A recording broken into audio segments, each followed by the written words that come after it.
welcome to Board Game Empire. So today we're going to be doing a review of Clue.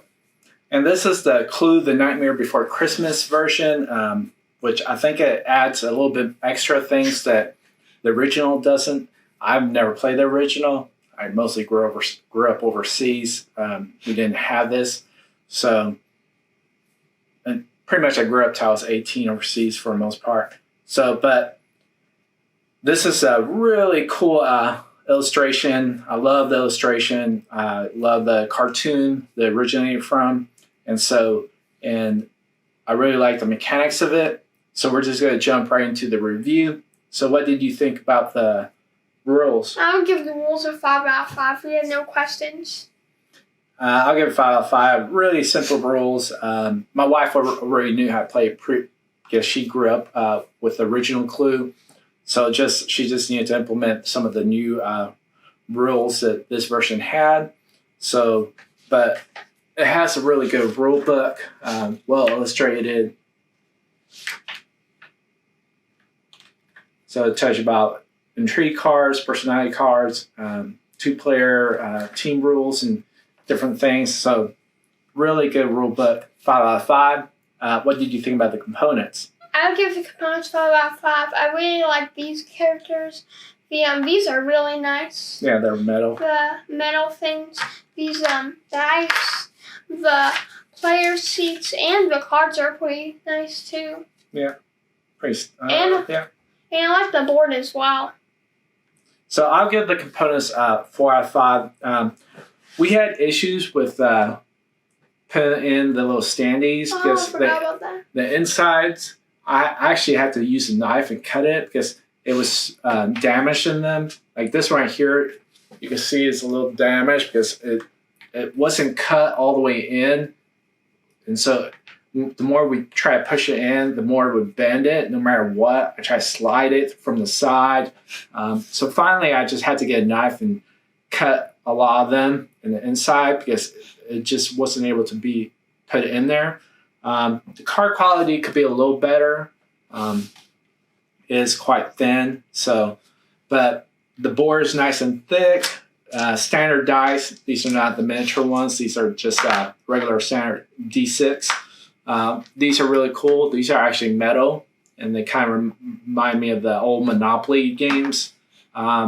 So really good components. It's just some minor hiccups that just need to be fine-tuned. So 4 out of 5 in the components. What do you think about the experience? I would give the experience 5 out of 5. We had a lot of fun playing this game. Yeah, I'll give it 5 out of 5. Really low downtime. Well, actually, no, there is a little bit of downtime because me and my wife, we pretty much were acting like this is like an Excel sheet, and we should have just used paper for that way we could actually be a little bit more detailed and try and figure out who, or what cards were in the Clue. So downtime, I would say probably if you're like trying to take as much notes as you can, probably 2 minutes between players. So just a lot that you have to figure out. And so experience 5 out of 5. What did you think about the mechanics? I would give the mechanics a 4 out of 5. I did really like the mechanics and how you're rolling dice, going to different spots. Like let's say as this character, I would go to the toy workshop, and I would go here. Let's say I wanted to bring him.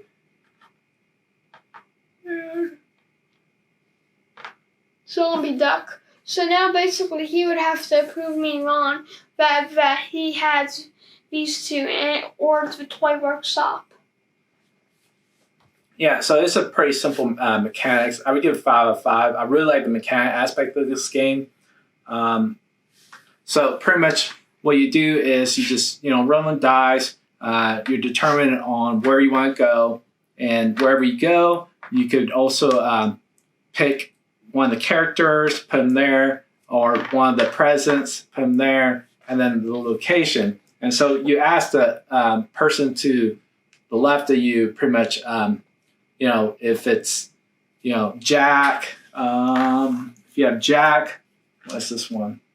Woods, and the bathtub, and then if they have one of them, then you're able to write it down, and then you're just trying to eliminate through process of elimination throughout the game to try to figure out the 3 in the clue little envelope here. Now you're going to be trying to guess a location, one of the presents, and a character that's in the clue. And each person gets the same amount of clue cards. So you already have cards that you'll be able to eliminate and characters and everything.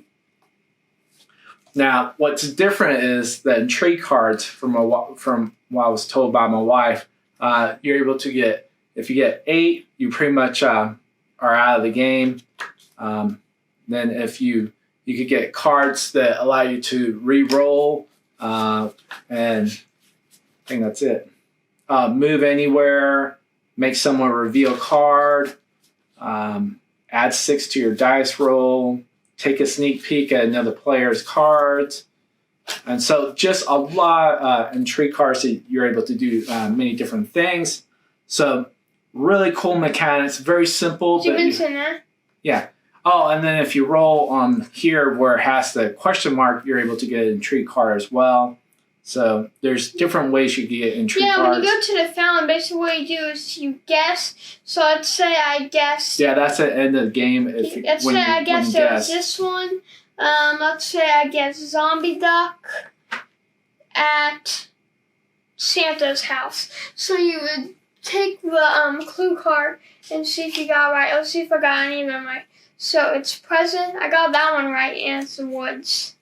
Yeah. So if the person guesses wrong, then all his cards that he has, rumor cards, are laid out so everyone can see. Because he's not able to continue because everybody knows what the 3 clue cards are. So really cool, simple game that I was just not fortunate enough to play as a youth. My parents never bought it. We had other board games and every other games, but for some reason we just never had Clue. And so 5 out of 5 in the mechanics. What did you think about replayability? I would give the replayability like a 5 out of 5. There's so many different cards. It's always going to be different every time, and it's just a really, really replayable game. So I'll give it 5 out of 5. I really like the replayability of this game. I really love the theme as well. And there's just a lot of interaction and just trying to process elimination. So it really, I think this is a really good kid game for that specific reason. You're teaching your kids process elimination. And so 5 out of 5 in the replayability. So what did you think about overall total? I would give it a 4 out of 5, 8 out of 10. It's a really fun board game. There's lots of different cards and abilities, and you have to use process of elimination to win. So I'll give it like a 4 out of 5, 8 out of 10. I really do like this game, and especially as a family game. And it's simple that anyone can play, kids, older adults, non-gamers. And the theme just really pops out. The board is really vibrant and just sticks with the theme. And anyone who's watched the movie really will enjoy this. So cool design, illustration, everything, and it just really great game for a family game. So if you like this video, please like and subscribe. Social media is down below. I'll have a link of where to buy the game, and we'll see you in the next video. Bye.